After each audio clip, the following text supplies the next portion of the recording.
बिस्मिल्लाहिर्रहमानिर्रहीम। पेश खिदमत है कहानी उमरू और अटकी शहज़ादी।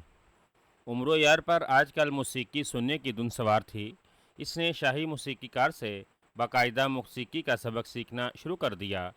उसे सबसे ज़्यादा शौक़ शहनाई बजाने का था। चुनाचा वो अपने घर में बैठा सारा सारा दिन शहनाई बजाने में मसरूफ़ रहता। इसके इस शौक़ की वजह से इसके हमसाए बेहद तंग थे। तमाम दिन शहनाई की तेज़ आवाज़ की वजह से तमाम दिन शहनाई की तेज़ आवाज़ की वजह से वो ना किसी से बात कर सकते, ना इनसे कोई काम होता। और फिर चूँकि उमरो यार अभी सीख रहा था, इसीलिए शहनाई ऐसी भूंडी आवाज़ में बजाता कि सुनने वाले अपने कानों में उंगलियां ठूंस लेते। हमसायों ने उसे समझाने की बेहद कोशिश की, मगर भला वो किसकी सुनता था।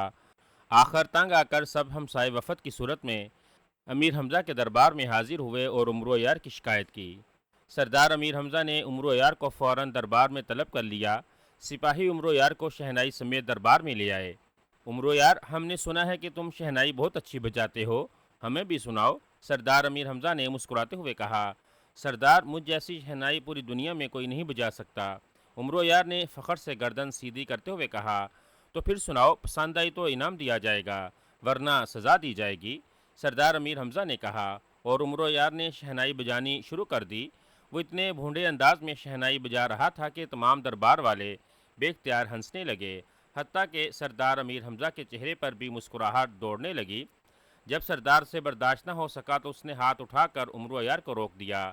कहिए सरदार, पसंद आई आपको शहनाई? वाह वाह, मुझ जैसी शहनाई तो पूरी दुनिया में और कोई नहीं बजा सकता। मेरा इनाम लाइए, उमरू ने खुशी से उछलते हुए कहा।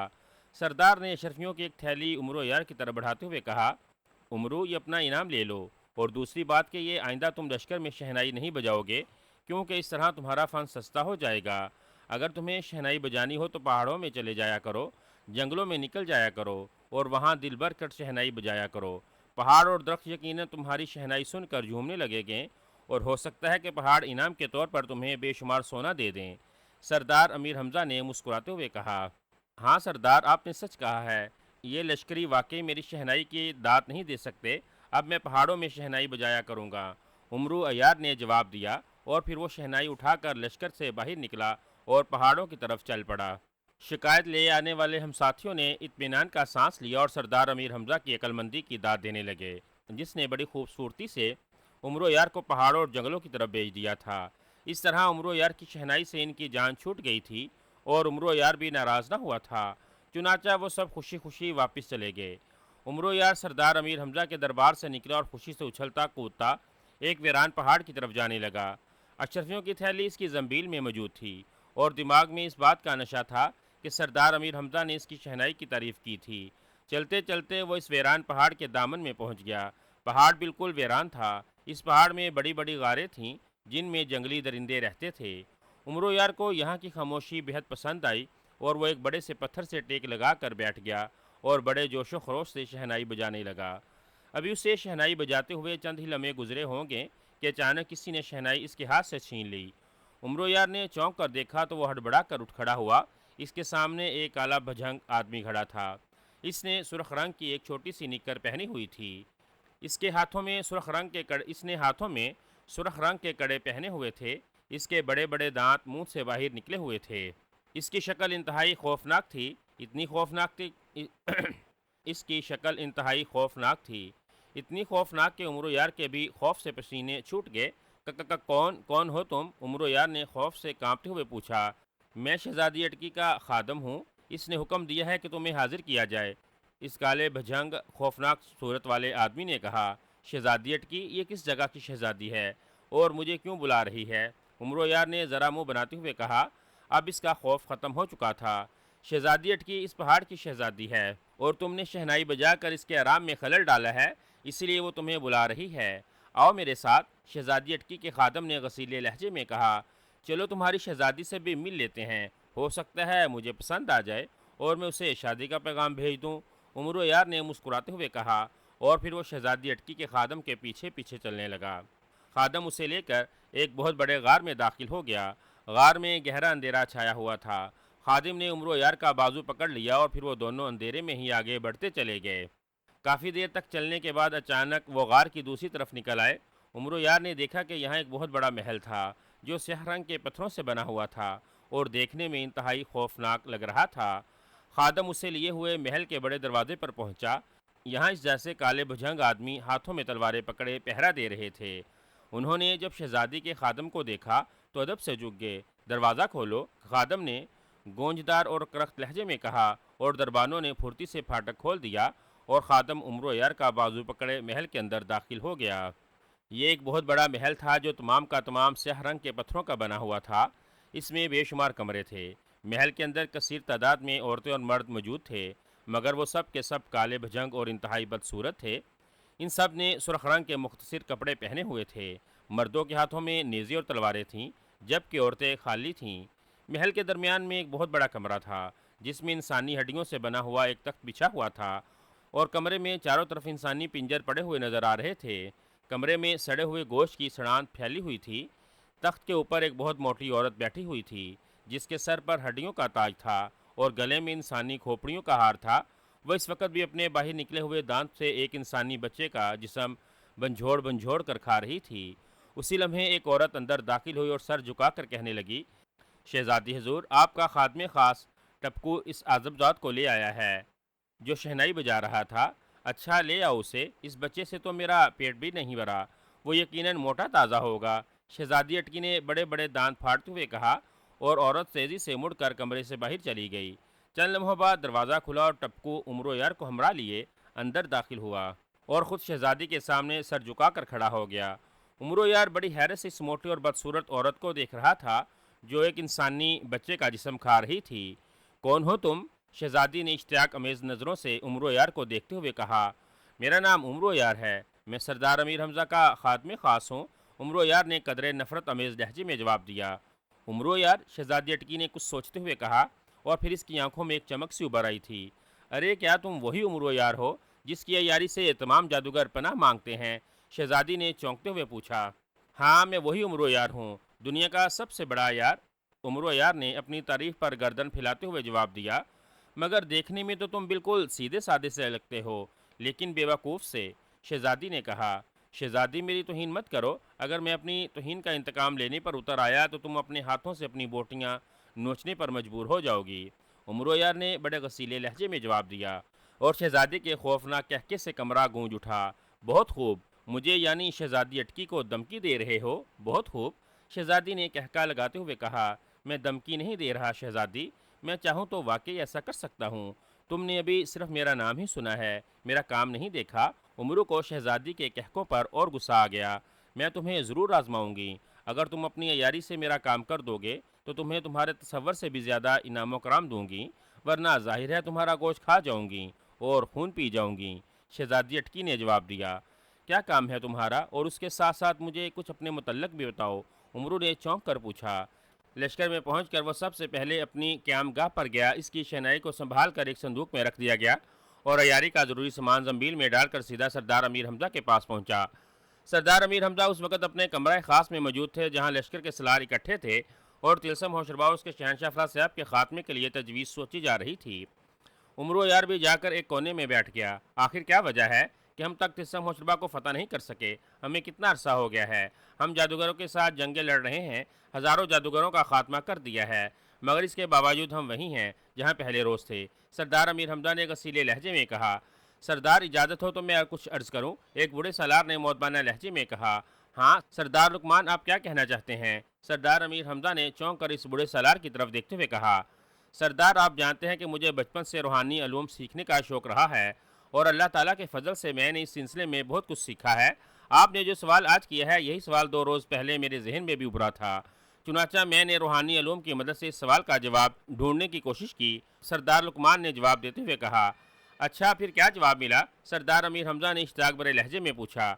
रूहानी इलम ने मुझे बताया है, दरअसल तिलसम होशरबा की मुकम्मल फ़तह के लिए एक अंगूठी की ज़रूरत है। इस अंगूठी में तिलसम होशरबा की मुकम्मल फ़तह मौजूद है।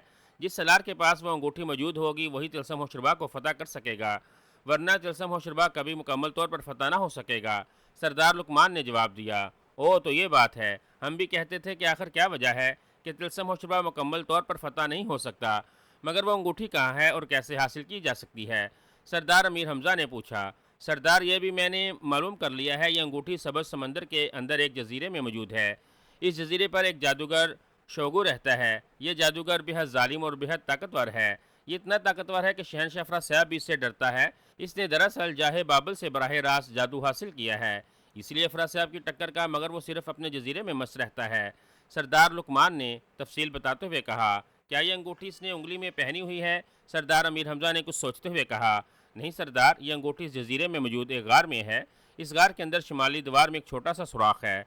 इस सुराख के अंदर एक बड़ा सांप रहता है। अंगूठी सांप के पेट में है। जब तक इस सांप को ख़त्म न किया जाए अंगूठी नहीं मिल सकती, और सांप का इस वक्त तक खात्मा नहीं हो सकता जबकि शोगु जादूगर को ख़त्म न किया जाए। सरदार लुकमान ने तफसील बताते हुए कहा, हूँ इसका मतलब है कि हमें पहले शोगु जादूगर का खात्मा करना पड़ेगा, तभी तिलसम होशरबा फतह होगा। सरदार अमीर हमजा ने मुतफरकाना लहजे में कहा। उमरो यार ने शोगु जादूगर के मुतल्लक सुना तो वो चौंक पड़ा, क्योंकि वो खुद शहजादी अटकी से वादा लेकर आया था कि वो शोगु जादूगर का खात्मा कर देगा। इसने ये मौका गनीमत समझा और फ़ौरन यूँ बोल पड़ा, सरदार अगर आप इनाम का वादा करें तो ये अंगूठी मैं आपको ला देता हूँ। सब ने चौंक कर उमरो यार को देखने लगे। सरदार अमीर हमजा भी चौंक कर इसकी तरफ देखा। तुम इस खौफनाक जादूगर का मुकाबला कैसे करोगे? सरदार अमीर हमजा ने कहा, सरदार आप उमरो यार की तौहीन कर रहे हैं। आप मुझे अच्छी तरह जानते हैं कि मैं क्या हूँ और क्या नहीं। मेरे सामने शोगु जैसे कई जादूगर पानी भरते हैं। उमरो यार को गुस्सा आ गया। ठीक है, शोगु के मुकाबले के लिए तुम ठीक रहोगे, मेरी तरफ से तुम्हें इजाज़त है। अगर तुम ये अंगूठी ला दो तो मैं तुम्हें मालामाल कर दूंगा। सरदार अमीर हमजा ने मुस्कुराते हुए कहा, शुक्रिया सरदार, फिर कुछ पेशगी भी दीजिएगा ताकि मुझे हौसला रहे। उमरो यार ने झुककर सलाम करते हुए कहा, और सरदार अमीर हमजा ने गले से कीमती हीरो का एक हार उतार कर अपनी तरफ फेंक दिया। उमरो यार ने झपट कर हार ले लिया और तेज़ी से उसे अपनी जंबील में डाल लिया, और फिर सरदार अमीर हमजा से इजाज़त लेकर बाहर निकल आया। अब वो शोगु जादूगर के जजीरे पर जाने के लिए तैयार था। उसे खुशी इस बात की थी कि उसे दोनों तरफ से इनाम मिलेगा, सरदार अमीर हमजा से भी और शहजादी अटकी से भी। लश्कर से बाहर आकर इसने जंबील में हाथ डाला और एक छोटी सी सफ़ेद रंग की गेंद निकाली और उसे ज़मीन पर फेंकते हुए कहने लगा, मुझे शोगु जादूगर के जजीरे पर पहुंचा दो। इसने ये फिक्रा कहते ही सफ़ेद रंग की गेंद अपनी जगह से उछली और बहुत तेज़ी से आगे बढ़ने लगी। उमरो यार इस गेंद के पीछे पीछे चल पड़ा। गेंद के पीछे सफ़र करते हुए उमरो यार को तकरीबन एक हफ्ता गुजर गया। इस दौरान जब खाने का वक्त होता गेंद रुक जाती, उसी तरह रात को भी रुक जाती और उमरो यार आराम कर लेता। एक हफ्ते बाद वो एक ऐसे समंदर के किनारे पहुंच गया जिसका पानी गहरे सब्ज़ रंग का था। सब्ज़ समंदर के किनारे पहुंचते ही गेंद एक बार फिर ज़ोर से उछली और फिर सीधी समंदर में जा गिरी। वहां गिरते ही सफ़ेद रंग की एक छोटी सी कश्ती की सूरत में तब्दील हो गई, जिसमें से सफ़ेद रंग का बादबान लगा हुआ था। उमरो यार इस कश्ती में बैठ गया और उसने बैठते ही कश्ती से तेज़ी से समंदर की तरफ बढ़ने लगी। तकरीबन 2 दिन तक समंदर में सफ़र करने के बाद उसे दूर से एक जजीरा नजर आने लगा। इस जजीरे के इर्द गिर्द सुरख रंग का धुआं छाया हुआ था। कश्ती आहिस्ता आहिस्ता इस जजीरे के करीब पहुंच गई थी। जजीरा बज़ाहिर बिल्कुल वीरान और गैर इबाद नजर आया था। उमरू ने कश्ती से उतरकर जजीरे पर कदम रखा, मगर दूसरे लम्हे एक ज़ोरदार झटका खाकर वह वापस समंदर में जा गिरी और वे इख्तियार इसके मुंह से चीख सी निकल गई। इससे यूँ महसूस हुआ जैसे किसी ने उसे उठाकर वापस समंदर में पटाख दिया हो। उमरो यार ने पहले तो एक दो गोते लगाए और दोबारा फिर सफ़ेद कश्ती पर चढ़ गया। अब वो सोच रहा था कि किस तरह जजीरे के अंदर जाए। उसे ये मालूम हो गया था कि शोगु जादूगर ने जजीरे के गिर्द जादू का हिसार काम कर रखा है। आखिर सोचते सोचते इसने जंबील में से सामान्य यारी निकाला और तेज़ी से अपना रूप बदलने में मसरूफ़ हो गया। थोड़ी देर बाद वो एक इंतहाई खूबसूरत लड़की के रूप में तब्दील हो गया। इसने इस रूप के बदलने में पूरी महारत से काम लिया और अब उसे देखकर कोई नहीं कह सकता था कि वो उमरो यार है। अब वो ऐसी खूबसूरत लड़की के रूप में था जो देखता यकीनन उस पर आशिक हो जाता। उमरो यार के सामने चूंकि शहजादी अटकी की मिसाल थी, इसलिए इसने ये रूप बदला था।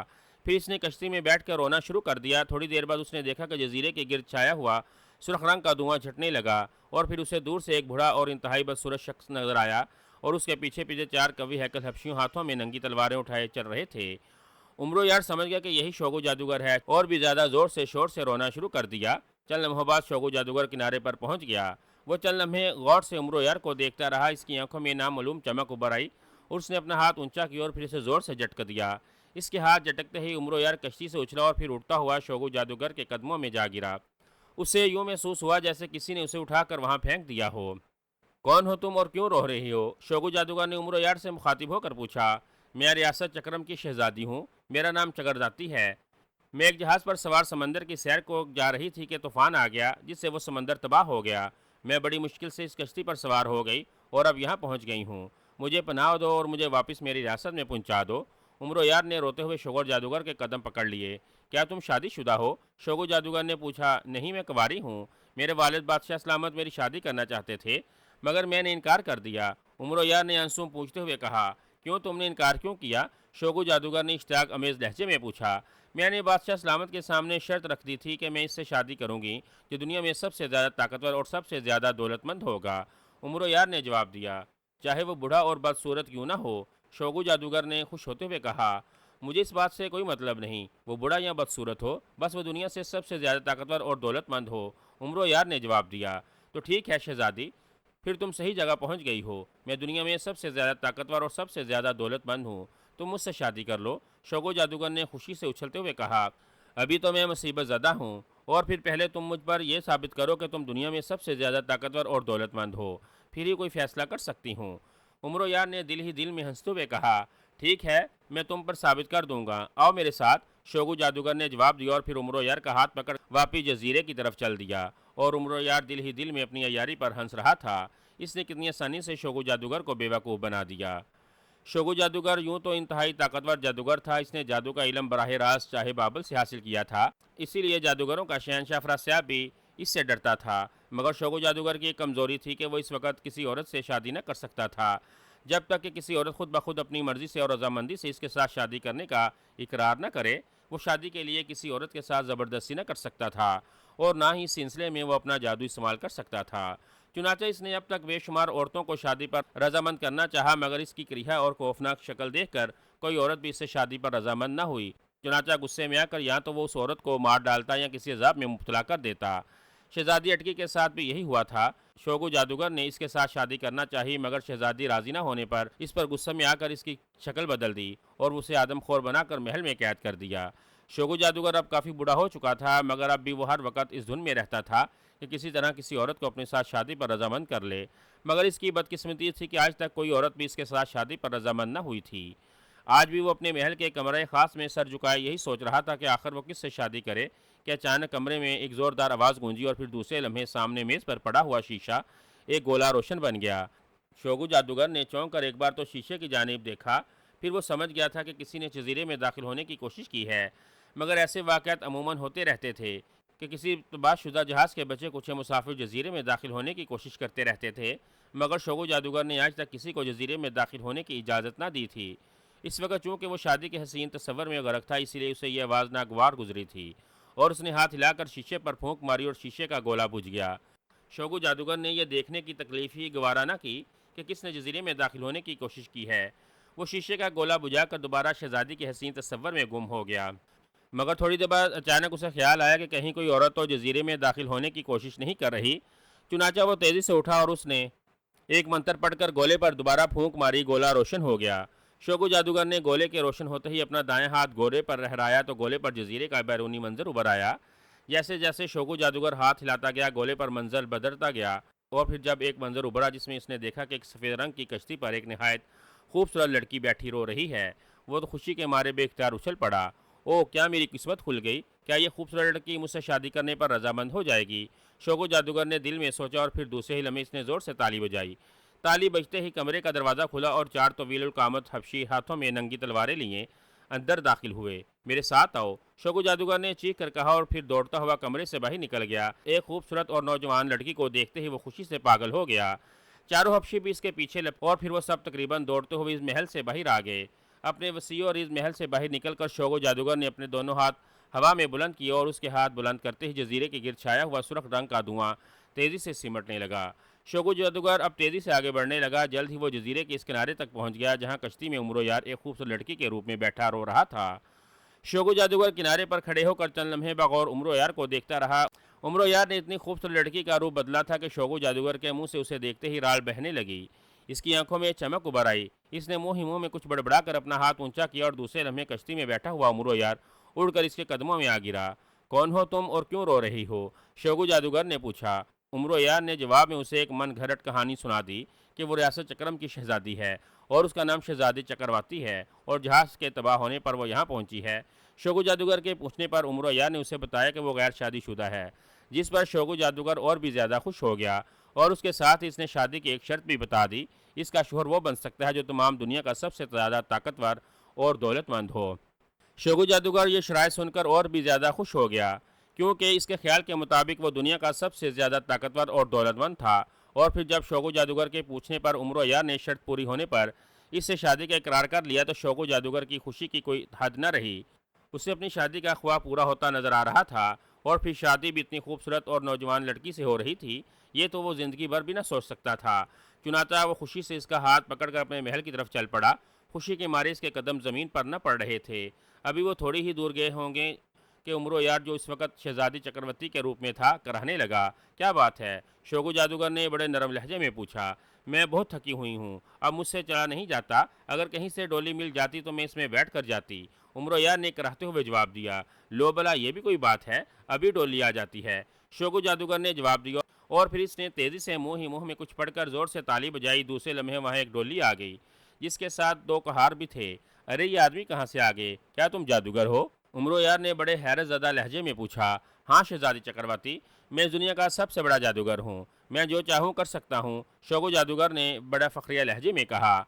मुझे भी जादूगर बड़े पसंद हैं, आया तुम मुझे जादू सिखा दोगे? उमरू ने नखरे से भरपूर लहजे में कहा। हाँ शहजादी, शादी के बाद मैं तुम्हें भी दुनिया की सबसे बड़ी जादूगरनी बना दूंगा, शोगो जादूगर ने जवाब दिया। और फिर उमरो यार उछलकर डोली में बैठ गया और कुहारों ने डोली उठा ली और शोगो जादूगर के इशारे पर वो उसे लेकर महल की तरफ चल पड़े। चूंकि डोली छोटी थी इसलिए उमरो यार इसमें सिमटा हुआ बैठा था और वो चूंकि इस वक्त हसीन लड़की के रूप में था इसलिए शोगो जादूगर उसे देखकर दिल ही दिल में खुश हो रहा था। थोड़ी देर बाद डोली महल के बड़े दरवाजे पर पहुंच गई। उमरो यार ने देखा कि ये एक अजीमुशान महल था जिसकी दीवारें इतनी बुलंद थी कि इसका ऊपर का किनारा तक नजर न आता था। महल के दरवाजे पर मौजूद दरबानों ने शोगो जादूगर को देखते ही तेजी से दरवाज़ा खोल दिया और उमरो यार शहजादी के रूप में डोली में बैठा बड़े इत्मीनान से महल में दाखिल हो गया। शोगो जादूगर ने उसे महल के एक कमरे में पहुंचाया और उसे कहने लगा, तुम बेहद थकी हुई हो, अब आराम करो, मैं शाम को आऊँगा और फिर बातें करेंगे। ठीक है, शाम तक मुझे कोई ना जगाए, उमरो यार ने कहा और फिर एक जोरदार अंगड़ाई ली और नरमो गुजार बिस्तर पर लेट गया। शोगु जादूगर चंद लम्हे से देखता रहा, फिर खुशी के मारे उछलता हुआ कमरे से बाहर निकल गया। इसका जी चाह रहा था कि खुशी के मारे नाचना शुरू कर दे, मगर मुलाजमों के सामने वो ऐसा न कर सकता था। इसीलिए दौड़ता हुआ अपने कमरे खास में गया और चंद लम्हों तक तो वो मारे खुशी के बाकायदा नाचता रहा। फिर अचानक वो रुक गया। उसे ख्याल आया कि वो सुनहरे बुत से पूछे कि क्या शहजादी चक्रवर्ती से इससे शादी हो सकती है या नहीं।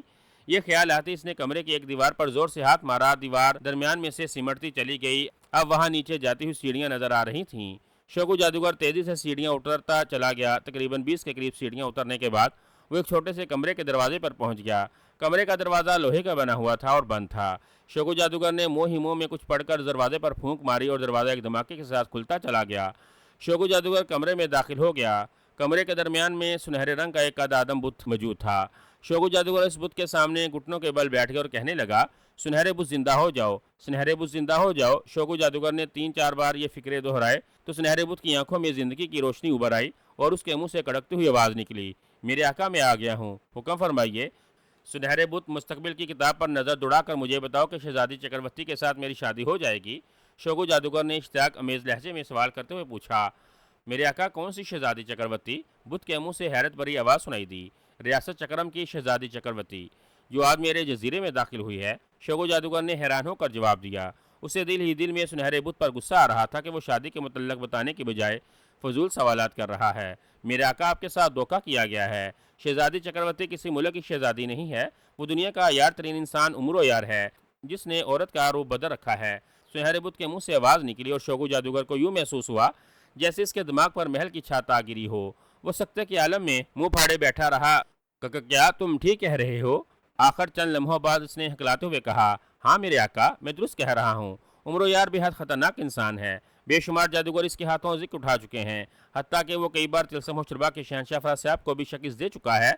वो मुसलमानों का सलार अमीर हमजा का खास खादिम है और अयारी में दुनिया में इसका कोई सानी नहीं। इसने शहजादी अटकी से वादा किया है कि वो आपको ख़त्म करके उसे जादू से आज़ाद करवा देगा और उसके साथ साथ वो सरदार अमीर हमजा की तरफ से गार वाली अंगूठी भी हासिल करने आया है ताकि अमीर हमजा तिलस्म शुरबा को मुकम्मल तौर पर फतह कर सकें। इसने पहले जजीरे में दाखिल होने की कोशिश की थी, मगर जब वो ऐसा न कर सका तो उसने एक हसीन लड़की का रूप बदल लिया और इस तरह आप खुद ब खुद उसे डोली में बिठाकर महल के अंदर ले आए। सुनहरे बुत ने तमाम बातें तफसील से बता दी। ओ मेरे साथ धोखा हुआ है, इस उमरो यार ने मुझे धोखा देने की कोशिश की है। मैं इसे तबाह कर दूंगा, मैं इसे कुचल कर रख दूंगा, मैं इसकी बोटियां बोटियां करके चील कौवों को खिला दूंगा। शोगु जादूगर ने गुस्से की शिद्दत से चीखते हुए कहा और अपने बाल नोचने लगा। और फिर वो दौड़ता हुआ कमरे से बाहर निकला और सीढ़ियाँ यूं फैलांगता चला गया जैसे इसके पर निकल आए हों। जल्द ही वो कमरा खास में पहुंच गया और फिर वहां से वो बेतहाशा दौड़ता हुआ इस कमरे की तरफ बढ़ने लगा जिसमें उम्र यार शहजादी चक्रवर्ती के रूप में आराम कर रहा था। गुस्से की शिद्दत से वो बुरी तरह हाँप रहा था। इसकी आंखों से चिंगारियां और मुंह से कफ निकल रही थी। जल्द ही वो उम्र यार के कमरे पर पहुंच गया और फिर इसने जोरदार लात मारकर दरवाज़ा खोला और उछल कर अंदर दाखिल हो गया। शोगु जादूगर के बाहर जाते ही उम्र यार तेजी से बिस्तर से उठ खड़ा हुआ। वो सोच रहा था कि किसी तरह जल्द अज जल्द शोगु जादूगर के खात्मे का कोई इंतजाम करे, क्योंकि इसे खतरा था कि किसी भी वक्त शोगु जादूगर इसके स्वरूप का इल्म हो सकता है। और ये बात अच्छी तरह समझता था कि उस वक्त शोगु जादूगर की क्या हालत होगी, इसलिए वो जल्द अज जल्द अपना काम मुकम्मल करना चाहता था। अब वो ये सोच रहा था कि आखिर किस तरह शोगु जादूगर का खात्मा किया जाए। उसे मालूम था कि हर जादूगर की जान किसी न किसी चीज़ में होती है और जब तक इस चीज़ का खात्मा ना किया जाए जादूगर का खात्मा नहीं किया जा सकता। इसीलिए वो सोच रहा था कि सबसे पहले इस चीज़ का पता चलाया जाए जिसमें शोगु जादूगर की जान है। चंद लम्हे सोचने के बाद उसने फैसला किया कि चूंकि शोगु जादूगर अभी तक इससे शादी के चक्कर में है, इसलिए उसे चक्कर में मजीद बेवकूफ़ बनाकर इससे यही राज मालूम किया जाए। इस तरह ज़्यादा आसानी से यह राज मालूम हो सकेगा। इसके बाद फिर इसके खात्मे का प्रोग्राम बनाया जाएगा। इसीलिए वो दोबारा बिस्तर पर लेट गया, मगर इसका दिल बेचैन था। यूँ लगता था जैसे कुछ होने वाला है। चुनाचा उसने अपनी ज़मीन में हाथ डाला और अंदर से तख्ती सुलेमानी निकाल ली और तख्ती से मुखातिब होकर पूछने लगा, ऐ सुलेमानी तख्ती, मुझे बताओ कि मेरा दिल क्यों बेचैन है, क्या होने वाला है। फ़ौरन ही तख्ती पर कुछ हरूफ उभर आए। इस पर लिखा हुआ था, उम्रो यार खबर हो जाओ, शोगु जादूगर सुनहरे बुत ने तुम्हारे मतलब सब कुछ बता दिया है और अब तुम्हें भी कत्ल करने के लिए तुम्हारी तरफ दौड़ा चला रहा है। उमरो यार ने जब सुलेमानी तख्ती पर यह हरूफ पड़े तो वो बुरी तरह से चौंक पड़ा। इसने फुर्ती से तख्ती तो जंबील में डाली और तेज़ी से जंबील में से सुलेमानी चादर निकाल कर उसे अपने जिस्म पर पूरी तरह ओढ़ लिया। अब वो जब तक चादर न उतारता किसी को नजर न आ सकता था, इसलिए वो मुतमईन होकर कमरे के एक कोने में खड़ा रहा। चंद लम्हों बाद कमरे से बाहर किसी ने बेतहाशा दौड़ने की आवाज़ सुनाई दी और फिर वो दरवाज़ा एक धमाके से खुला और हाँफता और डांटता शोगु जादूगर उछल कर अंदर दाखिल हुआ। इसका चेहरा गुस्से की शिद्दत से और भी ज़्यादा बिगड़ गया था। आंखों से चिंगारियां निकल रही थीं और मुंह से कफ जारी थी। इसने कमरे में दाखिल होते ही तेज नज़रों से इधर उधर देखा, मगर बंद कमरे में उम्र यार को ना पाकर वो हैरत के मारे एक लम्हे के लिए बुत बना खड़ा रहा। उसे समझ में नहीं आ रहा था कि आखिर उम्र यार कहाँ गायब हो गया। चंद लम्हों बाद उसने अपने आप को संभाला और फिर इसने एक धाड़ मारते हुए जोर से जमीन पर पाँव मारा। पाँव मारते ही कमरे का फर्श फटा और उसमें से एक केकड़ा बाहर निकल आया। हुक्म मेरे आका, केकड़े ने अपने बहुत सारे पैर जमीन पर मारते हुए कहा, ये बदबख्त उम्र यार कहाँ गायब हो गया, इसे फौरन तलाश करो, मैं इसके टुकड़े अड़ाने के लिए बेचैन हूँ। शोगु जादूगर ने शदीद गसीले लहजे में कहा, बहुत बेहतर मेरे आका। केकड़े ने सर हिलाते हुए कहा और फिर वो तेज़ी से इस तरह बढ़ा जिधर उम्र यार चादर सुलेमानी ओढ़े इत्मीनान से खड़ा शोगु जादूगर का तमाशा देख रहा था। उमरो यार ने जब केकड़े को ठीक अपनी तरफ आता देखा तो वो एक लम्हे के लिए घबरा गया, मगर दूसरे लम्हे इसने कमरे से बाहर जाने का फैसला कर लिया। चुनाचा वो सुलेमानी ओढ़े और तेजी से कमरे से बाहर निकल गया।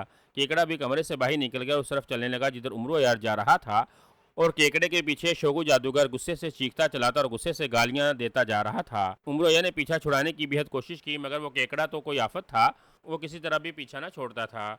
उमरो यार जहाँ भी जाता, जिस अंदाज में छुपता, जिस तरह भी केकड़े को धोखा देने की कोशिश करता, केकड़ा धोखा न खाता और बड़े इत्मीनान से उसे तलाश कर लेता।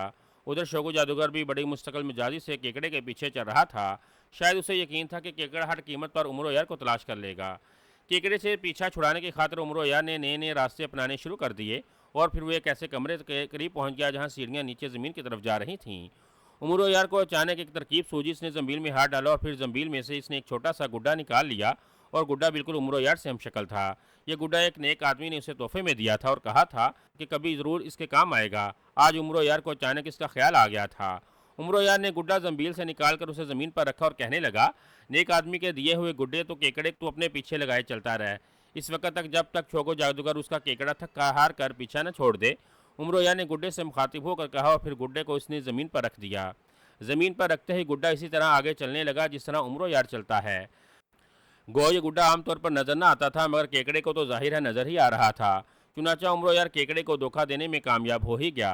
केकड़ा अभी तक वो मोड़ नहीं घूमा था जिसके आगे सीढ़ियाँ थीं, इसलिए उमरो यार गुड्डे को जमीन पर छोड़कर खुद तेजी से सीढ़ियाँ उतर कर छुप गया। उसी लम्हे केकड़ा मोड़ घूमता हुआ नजर आया और फिर उसके पीछे शोगु जादूगर भी पहुंच गया।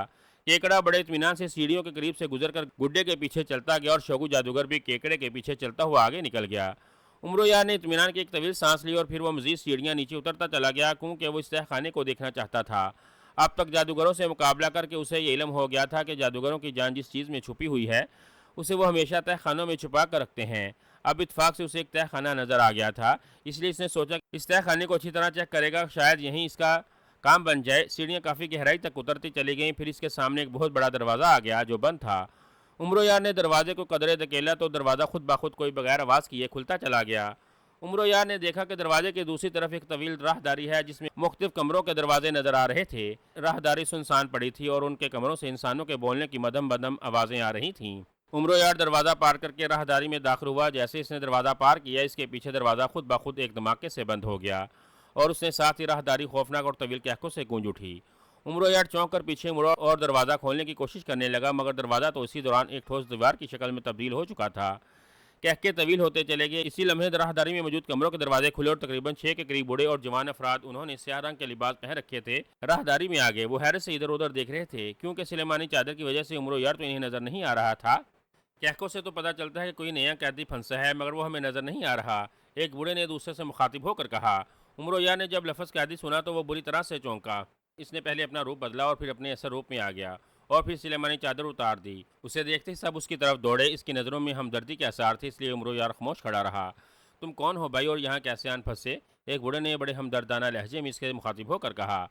मगर पहले तुम बताओ कि तुम कौन हो और यहाँ क्या कर रहे हो? उमरो यार ने हैरत भरे लहजे में सवाल किया। हम सब जादूगर हैं। हमने शोगू जादूगर से मुकाबला करना चाहा, मगर शोगू जादूगर भी बेइंतहा ताकतवर है। इसने हमें यहाँ कैद कर दिया है और हमें मुख्तलिफ अज़ियतें देता है। इसी बूढ़े ने जवाब दिया। मगर क्या तुमने यहाँ से निकलने की कोशिश नहीं की? उमरो यार ने बददस्तूर हैरत भरे लहजे में सवाल किया। शोगू जादूगर ने यह कैदखाना जादू से बनाया है और यहाँ जो भी जादूगर आ जाए उसका जादू ख़त्म हो जाता है। चुनाचा अब तक इसने कैदखाने से रहाई नहीं मिल सकी।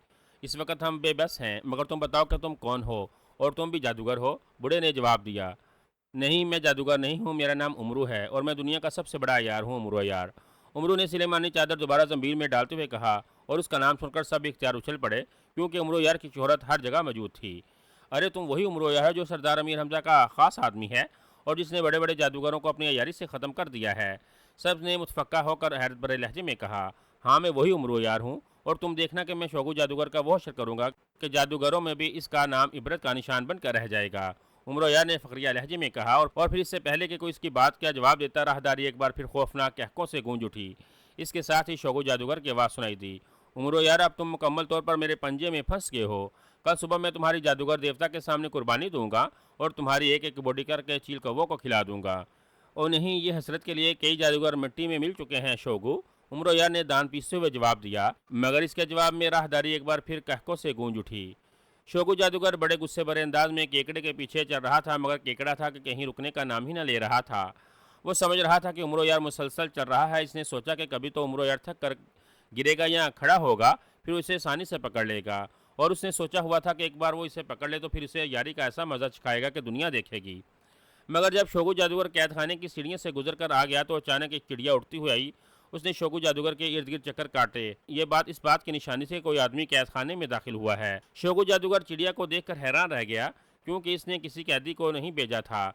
फिर ये कैदखाने में कौन दाखिल हुआ है? शोगू जादूगर ने दोनों हाथ तेजी से हवा में बुलंद किए और फिर दोनों हाथों को यूं अतराफ में फैलाया जैसे वो किसी तस्वीर पर से पर्दा हटा रहा हो। दूसरे लम्हे फ़ज़ा में एक मंजर उभर आया। ये कैद खाने की राहदारी थी जिसमें तमाम कैदी इकट्ठे होकर खड़े हुए थे और उनके दरमियान में उसे एक अजनबी शख्स खड़ा नजर आया। इसके साथ ही उसे बातें करने की आवाज़ सुनाई दी और उसने सुन लिया कि यह अजनबी शख्स उमरो यार है जिसने लड़की का रूप बदल कर इसके साथ अयारी की थी। उमरो यार को यूं कैद खाने में देखकर वो खुशी से उछल पड़ा। ये कैद खाना इसने इस किस्म का बनाया था कि इसकी इजाज़त के बगैर इसमें कोई शख्स दाखिल तो हो सकता है मगर बाहर नहीं निकल सकता। अगर वो उमरो यार को पकड़ भी लेता तो सजा देने के लिए उसे इसी कैद खाने में ही डालता। अब ये शोगू जादूगर की खुशकिस्मती थी कि उमरो यार खुद ब खुद इस कैद खाने में पहुंच गया था। मगर इसके साथ ही उसे केकड़े का ख्याल आया जो अभी तक जल रहा था। वो समझ गया था उमरो यार ने यहाँ भी कोई अयारी दिखाई है, मगर अब उसे उसकी अयारी की फिक्र न थी। चुनाचा उसने एक फिक्रा पढ़कर केकड़े को वापस बुलाया और केकड़ा उसी वक्त वापस ज़मीन के अंदर जाकर गायब हो गया। अब उसने एक बार फिर इस मंजर की तरफ देखा। उसे उमरो यार की आवाज़ सुनाई दी जो कैदी जादूगरों को बता रहा था कि वो शोगा जादूगर को इबरतनाक सजा देगा। वो दिल ही दिल में हंस दिया क्योंकि उसे मालूम था कि अब उमरो यार इसके रहमो करम पर है। इसने फ़ौरन ही फैसला कर लिया कि वो इस अय्यार को जादूगर देवता के सामने कुर्बानी के तौर पर पेश करेगा और जादूगर देवता इस अय्यारुज़्ज़मा की कुर्बानी से खुश होकर उसे मज़ीद ताकतवर बना देगा। चुनाचा उसने एक ज़ोरदार कहका लगाया और फिर ज़ोर से बोला। उसे मालूम था कि उसकी आवाज़ कैद खाने में सुनाई दे रही होगी। उमरो यार, अब तुम मुकम्मल तौर पर मेरे पंजे में फंस गए हो। कल सुबह मैं तुम्हारी जादूगर देवता के सामने कुर्बानी दूंगा और तुम्हारी एक एक बोटी करके चील कौवों को खिला दूंगा। ओ नहीं, ये हसरत के लिए कई जादूगर मिट्टी में मिल चुके हैं, उमरो यार की आवाज़ सुनाई दी। मगर शोगु जादूगर अच्छी तरह जानता है कि अब उमरो यार बेबस हो गया है, इसीलिए वो कहके लगाता हुआ इस कमरे की तरफ चल दिया जहाँ जादूगर देवता का बुत था, ताकि सुबह कुर्बानी के लिए इंतजाम किए जा सकें। शोगु जादूगर के कहकों की गूंज मदम पढ़ते पढ़ते ख़त्म हो गई। शोगु जादूगर जो कह रहा था वो सच है, अब तुम बुरी तरह फंस चुके हो, यहाँ से निकलना नामुमकिन है। एक बूढ़े जादूगर ने तासुब भरे लहजे में उमरो यार से मुखातिब होकर कहा, कोई चीज़ नामुकम्मल नहीं होती बड़े मियाँ, अगर इंसान हिम्मत करे तो सब कुछ मुमकिन है। उमरो यार ने कुछ सोचते हुए कहा, तो फिर हिम्मत करो, हम भी तुम्हारे साथ हैं। सब ने बैक आवाज़ होकर कहा, पहले मुझे ये बताओ कि शोगु जादूगर की जान किस चीज़ में है। उमरो यार ने पूछा, शोगु जादूगर की जान इसके जिस्म में है, वो इंतहाई वहमी जादूगर है, इसलिए इसने किसी और की चीज़ में अपनी जान नहीं रखी, एक बूढ़े जादूगर ने उसे बताया। ओ फिर तो मुझसे गलती हुई, मैं बड़े इत्मीनान से खजर सुलेमानी से शोगु जादूगर का खात्मा कर सकता था, उमरो यार ने तासुब भरे लहजे में कहा और फिर इस कैद खाने से बाहर निकलने के मुतल्लिक सोचने लगा। पहले तो इसने कैद खाने का अच्छी तरह जायज़ा लिया और फिर बाहर निकलने की तरकीब सोचने लगा। अगर हम किसी तरह इस कैद खाने की छत पर पहुंच जाएं तो फिर हम उड़न कलीन के जरिए आसानी से इस खौफनाक महल से बाहर निकल सकते हैं, एक जादूगर ने राय देते हुए कहा। मगर छत तक कैसे पहुंचा जाए, रास्ता तो कोई नहीं है, दूसरे जादूगर ने मायूस लहजे में जवाब देते हुए कहा। क्यों ना छत तोड़ दी जाए, उमरो यार ने कहा। नहीं, यह नामुमकिन है, एक तो छत बेहद मजबूत है, दूसरा ये जादू की छत है, अब ऐसी कोई चीज़ हो जिस पर जादू ना असर करे तब भी हम छत तोड़ सकते हैं, बूढ़े जादूगर ने कहा। और उसी लम्हे उमरो यार चौंक पड़ा। उसे एक तरकीब सूझी थी, इसने फ़ौरन ज़मीन में हाथ डाला और फिर खंजर सुलेमानी निकाल लिया। यह खंजर हज़रत सुलेमान अलैहिस्सलाम का था और उस पर जादू का असर ना होता था। उमरो यार ने इस खंजर के जरिए छत तोड़ने का मंसूबा बनाया, मगर अब मसला यह था कि छत ऊंची थी और उमरो यार का हाथ इस तक नहीं पहुंच सकता था। चुनाचा एक नौजवान जादूगर ने तजवीज़ पेश की कि वो इसके कंधे पर चढ़कर छत को तोड़े। उमरो यार को भी ये तजवीज़ पसंद आई और उसने एक नौजवान को कंधे पर चढ़कर छत की जर्द में खंजर मारना शुरू कर दिया। छत बेहद मजबूत बनी हुई थी, इसलिए आसानी से टूटती नजर न आ रही थी, मगर उमरो यार हिम्मत न हारी और वो बारी बारी मुख्तलिफ जादूगरों के कंधों पर चढ़कर जोर आजमाई करता रहा। तकरीबन तमाम रात वो इस काम में मसरूफ़ रहे। आखिर सुबह के करीब वो एक ईंट निकालने में कामयाब हो गए। अब मामला आसान था, उमरो यार ने जोर लगाकर 5-6 ईंटें निकाल लीं। अब वो दूसरी तरफ से खुला आसमान नजर आ रहा था। फिर उमरो यार ने खंजर वापस जमीन में डाला और उछलकर सुराख का किनारा पकड़ लिया और फिर वो आसानी से सुराख में से होता हुआ कैद खाने की छत पर आ गया। खुद ऊपर आने के बाद उसने हाथ लटकाकर बारी बारी तमाम जादूगरों को छत पर खींच लिया। तमाम जादूगर कैद खाने से आज़ाद होते ही खुशी से नाचने लगे। अब सुबह हो चुकी थी, इसीलिए उन्होंने सोचा कि शोगो जादूगर को जब तक इल्म होगा वो इस खौफनाक महल की हदूद से बाहर निकल जाएंगे। एक बूढ़े जादूगर ने मुंह ही मुंह में कुछ पढ़कर अपना हाथ हवा में लहराया तो फौरन ही वहाँ एक बड़ा सा कलीन नमूदार हुआ। जल्दी करो, इस कलीन पर बैठ जाओ, यह कलीन हमें इस महल से बाहर उड़ा कर ले जाएगा, बूढ़े जादूगर ने कहा और वो सब तेज़ी से कलीन के ऊपर खड़े हो गए। दूसरे ही लम्हे कलीन हवा में बुलंद हुआ और तेज़ी से ऊपर उठता चला गया। उमरो यार के साथी खुश थे, बेहद खुश। मगर इससे पहले कि कलीन उड़ता हुआ महल से बाहर निकलता, अचानक एक ज़ोरदार सीटी की आवाज़ सुनाई और कलीन के एक सिरे को आग लग गई। शोगु जादूगर आ गया, शोगु जादूगर आ गया। अचानक जादूगरों में शोर मचा और वो सब खौफ के मारे उछल पड़े। इस हड़बोंग में 2 जादूगर तो कलीन से नीचे गिर गए। उमरो यार ने देखा कि जिस सिमत आग लगी थी, इसके मुखालिफ सिमत शोगु जादूगर कलीन की तरफ बड़ा चला आ रहा था। उमरो यार ने देखा कि शोगु जादूगर बिल्कुल नंगा है और गुस्से के मारे इसका चेहरा आग की तरह दहक रहा है। अब वो दोनों तरफ से फंस चुके थे। एक तरफ से कलीन को आग लगी थी जो तेज़ी से बढ़ती चली जा रही थी और दूसरी तरफ शोगु जादूगर गुस्से से दाड़ता हुआ आ रहा था। उमरो यार ने फौरन ही जमीन में हाथ डाला और सुलेमानी चादर निकाल कर ओढ़ ली। एक बूढ़े जादूगर खौफ से कांपता हुआ देखकर इसने सुलेमानी चादर उसे छुपा लिया और ऐन उसी लम्हे शोगु जादूगर कलीन के करीब पहुंच गया। इसने जोर से अपने हाथ को झटक दिया और कलीन अचानक गायब हो गया और उमरो यार समेत तमाम जादूगर चीखते हुए सैकड़ों फुट की बुलंदी से नीचे महल की तरफ गिरने लगे। इनके हलक से निकलने वाली चीखों से इर्द गिर्द का इलाका गूंज उठा था। चीखों के साथ ही शोगु जादूगर के खौफनाक कहकों से भी फजा गूंज उठी। शोगु जादूगर उमरो यार को जादूगर देवता के सामने कुर्बानी देने के तमाम इंतजामात मुकम्मल करके अपने कमरे में जाकर इत्मीनान से सो गया। वो सुबह जल्दी उठा और मुकद्दस पानी से गुस्ल करने के लिए गुसल खाने में चला गया। अभी इसने कपड़े उतार कर गुस्ल का इरादा ही किया था कि अचानक वही चिड़िया चीखती हुई गुसल खाने में आ गई और उसने इर्द गिर्द फड़फड़ाने लगी।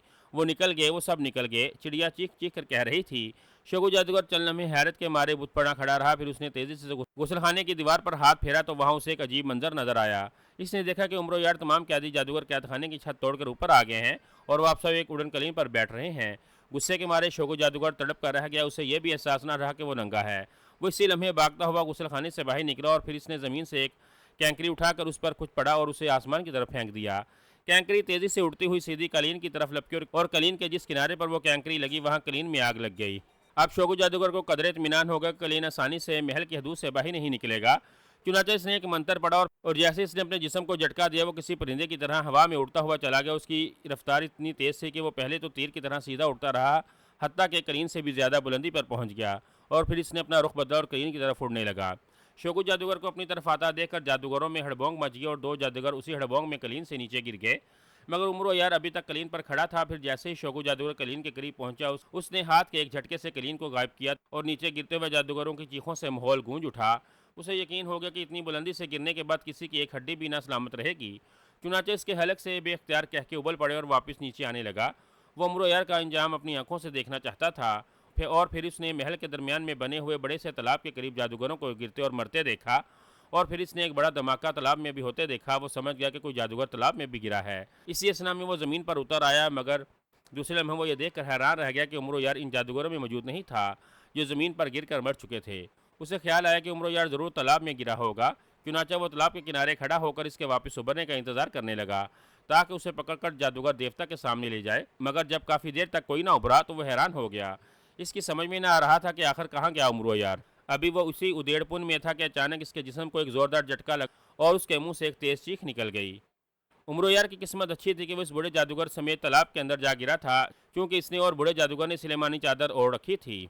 इसीलिए वो शोगु जादूगर को नज़र नहीं आ रहा था। पानी के अंदर गहराई में जाने के बाद जब वो दोबारा सतह पर उभरे तो उन्होंने शोगु जादूगर को किनारे पर खड़ा देखा। इसका अंदाज बता रहा था कि वो उसे नज़र नहीं आ रहे। उमरो यार ने यह मौका गनीमत समझा और तेज़ी से किनारे की तरफ तैरने लगा। किनारे के करीब आकर इसने जंबील में से खंजर सुलेमानी निकाला और फिर इससे पहले कि शोगु जादूगर संभल था, इसने किनारे पर आकर पूरी कुव्वत से खंजर शोगु जादूगर के सीने में खोंप दिया। शोगु जादूगर एक चीख मारकर ज़मीन पर उलट गया और बुरी तरह से तड़पने लगा। खंजर चूंकि इसके दिल में लगा हुआ, इसकी जान इसके जिस्म में थी, इसीलिए चंद लम्हे तड़पने के बाद वो साकित हो गया और उसी लम्हे शोगु जादूगर की आवाज़ सुनाई दी। मेरा नाम शोगु जादूगर था, मैं दुनिया का सबसे बड़ा जादूगर था, मगर अफसोस उमरो यार ने यारी से मुझे मार डाला। आवाज़ ख़त्म होते ही हर तरफ धुआं ही धुआं छा गया, स्याह रंग का गहरा धुआं जिसमें खंजर सुलेमानी चमक रहा था। उमरो यार ने लपक कर खंजर पर कब्जा किया और फिर चादर सुलेमानी और खंजर सुलेमानी दोबारा अपनी जंबील में डाल लिए। चंद लम्हों बाद जब धुआं झट तो वहाँ उस खौफनाक महल का नामो निशान तक न था। पहाड़ियाँ ही पहाड़ियाँ थीं। अलबत्ता शोगु जादूगर की मसखन शुदा लाश वहाँ पड़ी हुई थी। बहुत खूब उमरो यार, तुमने एक जालिम जादूगर का खात्मा कर दिया है। मैं तुम्हें मुबारकबाद पेश करता हूँ, बूढ़े जादूगर ने खुशी से बेखुद होते हुए कहा। शुक्रिया बूढ़े जादूगर, उमरो यार ने खुशी से उछलते हुए कहा। आओ अब यहाँ से निकल चलें। बूढ़े जादूगर ने उमरो यार का हाथ पकड़ते हुए कहा। नहीं, अभी एक काम बाकी है, उमरो यार ने कहा, और फिर इसने बूढ़े जादूगर को बताया कि इसने जजीरे की गार में से एक सांप के मुंह से अंगूठी हासिल करनी है। बूढ़ा जादूगर अंगूठी का जिक्र सुनकर उछल पड़ा। हाँ, मैं जानता हूँ वो अंगूठी कहाँ है, आओ मेरे साथ, बूढ़े जादूगर ने कहा, और फिर वो उमरो यार को हमरा लिए पहाड़ियों की तरफ चल पड़ा। वो जो सामने सुर्ख रंग की पहाड़ी नजर आ रही है वो गार इसी पहाड़ी में मौजूद है। बूढ़े जादूगर ने इशारा करते हुए कहा। क्या तुम इस गार को पहचानते हो? उमरो यार ने पूछा। हाँ उमरो, मैं इस गार को पहचानता हूँ, मगर इस गार तक पहुँचने के लिए हमें चंद मुश्किलात का सामना करना पड़ना होगा।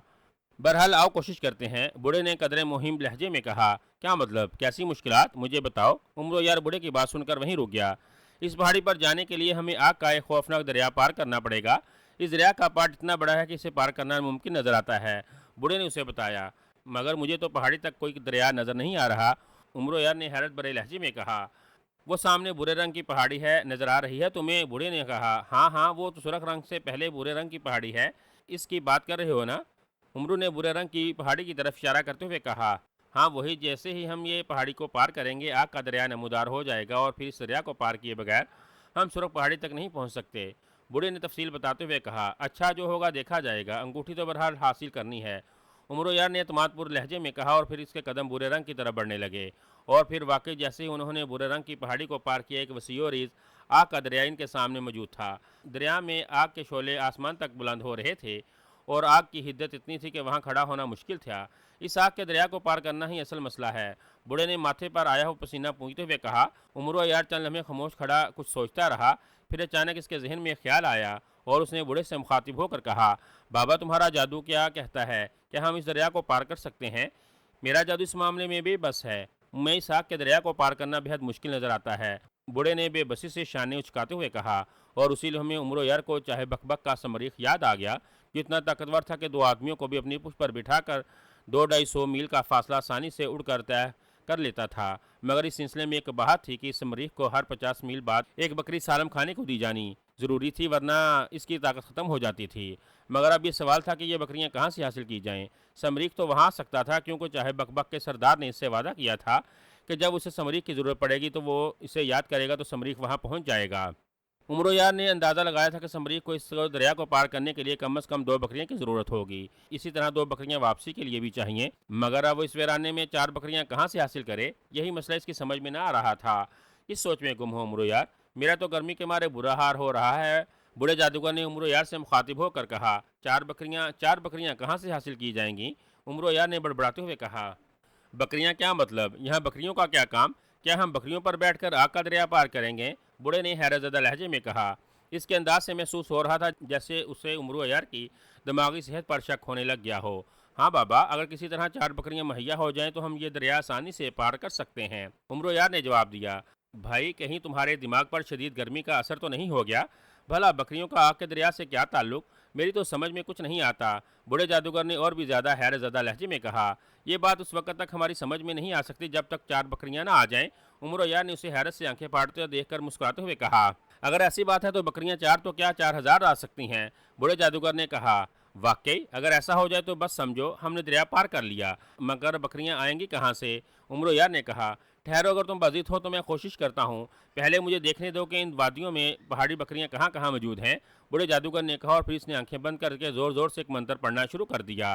चंद लम्हों बाद बूढ़े ने आंखें खोली तो उसकी आंखों में अजीब सी चमक थी। यहाँ से थोड़ी दूर ही बकरियां मौजूद हैं। बूढ़े जादूगर ने मुस्कुराते हुए कहा, तो अब क्या हमें वो बकरियां पकड़ने में वहाँ जाना पड़ेगा? उम्र या ने बुरा सा मुंह बनाते हुए कहा, अरे नहीं, बकरियां यहाँ आ जाएंगी। 4 बकरियां चाहिए? बूढ़े ने मुस्कुराते हुए कहा, हाँ 4, उम्र ने जवाब दिया। अभी लो, बूढ़े ने कहा और फिर इसने एक और मंत्र पढ़कर हाथ में 4 दफ़ा दायरे की सूरत में घुमाए। और फिर उमरू ये देखकर हैरान रह गया कि दूर से 4 पहाड़ी बकरियां बेतहाशा भागते हुए इनकी तरफ आ रही थीं। इनके देखते ही देखते बकरियां इनके करीब पहुंच कर रुक गईं और वहां आकर इस तरह खड़ी हो गई जैसे इनके पांव पकड़ लिए हों। लो उमरो यार, बकरियां तो आ गई, अब क्या करना है? बूढ़े जादूगर ने कहा। उमरो यार ने जवाब देने के बजाय आंखें बंद की और दिल ही दिल में समरीख को याद करने लगा। चंद लम्हों बाद एक ज़बरदस्त जनाटे की आवाज़ सुनाई दी और दो हैकल समरीख उठता हुआ इनके करीब आकर ज़मीन पर उतर गया।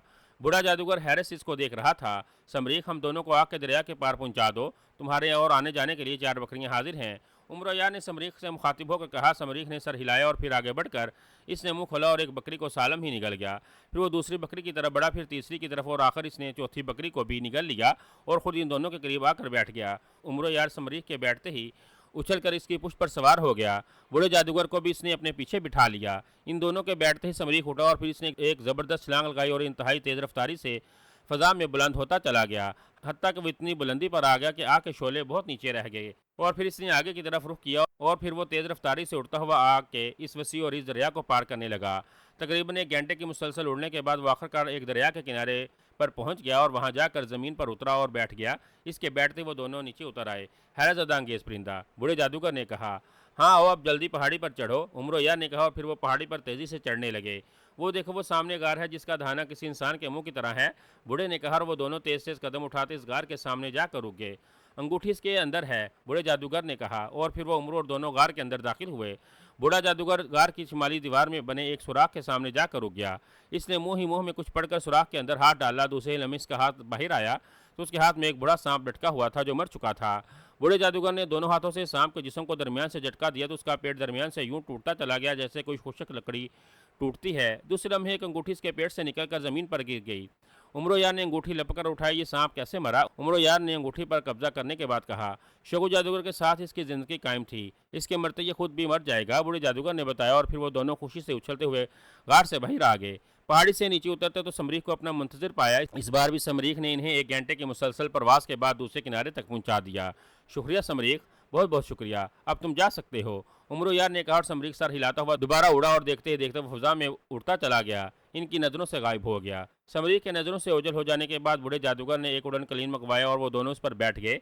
कलीन हवा में उड़ने लगा। तुम अच्छे आदमी लगते हो बूढ़े जादूगर, उमरो यार ने बूढ़े जादूगर की तरफ देखते हुए कहा। मेरा नाम अशकाल जादूगर है, मैंने कभी किसी को नहीं सताया बल्कि हमेशा मजलूमों की मदद की है, अशकाल जादूगर ने जवाब दिया। बहुत खूब, फिर तो हमारी तुम्हारी दोस्ती हो सकती है, उमरो यार ने खुश होते हुए कहा। हाँ, मुझे भी तुम्हारी दोस्ती पर फ़ख्र रहेगा, बूढ़े अशकाल जादूगर ने जवाब दिया और फिर उसने जेब से और फिर उसने जेब से एक छोटी सी अंगूठी निकाल कर उमरू को देते हुए कहा, इसे अपनी उंगली में पहन लो दोस्त, जब भी कहीं मेरी ज़रूरत महसूस करो इस नगीने पर उंगली फेर देना, मैं पहुंच जाऊंगा। शुक्रिया शिकाल जादूगर, बहुत बहुत शुक्रिया, उमरो यार ने अंगूठी उंगली में पहनते हुए कहा। थोड़ी देर बाद उनका क्लेन एन इस पहाड़ी पर पहुंच गया जहां शहजादी अटकी का महल था। उमरो यार को पहाड़ के अंदर सफ़ेद पत्थरों से बना हुआ महल नजर आया और फिर वो ज़मीन पर उतर आया। शहजादी अटकी ने उमरो यार का इस्तकबाल दरवाजे पर किया और उमरो यार ये देखकर हैरान रह गया कि शहजादी अटकी इंतहाई खूबसूरत थी और उसका स्याह और खौफनाक महल भी अब खूबसूरत हो गया था। इसके मुलाजिम भी इस रूप में आ गए थे। बस शहजादी अटकी, तुम्हारा काम हो गया है, देखा मैंने शोकू जादूगर का खात्मा कर दिया है। उमरो यार ने खुश होते हुए कहा, हाँ वाकई तुम दुनिया के सबसे बड़े यार हो। ये तुम्हारा ही काम था कि तुमने इतने जालिम और ताकतवर जादूगर का खात्मा कर दिया। तुम जो इनाम मांगोगे मैं तुम्हें देने के लिए तैयार हूँ, शहजादी अटकी ने खुशी से भरपूर लहजे में कहा। तो फिर ठीक है, मेरा इनाम यह है कि तुम मेरे साथ शादी कर लो, उमरो यार ने कहा। ओ मगर तुमने तो इनाम मांगा था, शादी के लिए तो नहीं कहा था। शहजादी अटकी इसकी बात सुनकर हैरान रह गई। बस तुमने कहा था कि जो मांगो मैंने तुमसे मांग लिया, उमरो यार ने अयारी से भरपूर मुस्कुराहट से कहा। ठीक है, मैं अपना वादा ज़रूर पूरा करूंगी। तुम वाकई यार हो, मुझसे शादी कर लो। तुम मेरे महल और तमाम साजो सामान के अलावा मेरी रियासत बुकान के बादशाह भी बन जाओगे। इससे बड़ा इनाम और क्या हो सकता है, शहजादी ने मुस्कुराते हुए कहा। और फिर बड़ी धूमधाम के साथ उमरो यार की शहजादी अटकी के साथ शादी हो गई। शादी के कई रोज बाद तक उमरो यार शहजादी के साथ इस महल में रहा और फिर एक रोज शहजादी को हमरा लेकर वो अमीर हमजा के लश्कर में पहुंच गया। लश्करियों ने जब उमरो यार को इतनी खूबसूरत लड़की के साथ आता देखा तो वो हैरान रह गए। फिर वो जब अमीर हमजा के दरबार में पहुंचे तो सरदार अमीर हमजा भी इतनी खूबसूरत शहजादी को देखकर हैरान रह गए। उमरो यार ने बड़े अदब से अंगूठी सरदार अमीर हमजा को पेश कर और शहजादी अटकी के साथ शादी का तमाम हाल क्या सुनाया। सरदार अमीर हमजा बेहद खुश हुए और उन्होंने शहजादी अटकी को अपनी बेटी बना लिया और फिर उन्होंने वादे के मुताबिक उमरो यार को इतना इनाम दिया कि तमाम लश्करियों की आंखें फटी की फटी रह गईं। उमरो यार और शहजादी अटकी नामाज से लदे फुदे वापस अपने महल में आ गए। अब उमरो यार कभी लश्कर में चला जाता और कभी महल में अपनी बीवी शहजादी अटकी के पास आ जाता और अब इसके पास इतनी दौलत थी कि सरदार अमीर हमजा के अलावा किसी और के पास भी न थी और फिर अब वो रियासत बोकान का बादशाह भी बन चुका था। इसीलिए वो खुश था, बेहद खुश। और फिर इसी खुशी में इसने एक बार फिर शहनाई बजानी चाहिए, मगर इसकी बीवी शहजादी अटकी ने उसे कह दिया कि अगर इसने शहनाई बजाई तो वो इससे रूठ जाएगी और उमरो यार भला अपनी बीवी को कैसे रूठने देता। इसीलिए इसने शहनाई को तोड़कर फेंक दिया और आइंदा इसे न बजाने का वादा कर लिया। मगर इस शहनाई ने इसे माला माल कर दिया था। यही क्या कम इनाम था शहनाई बजाने का।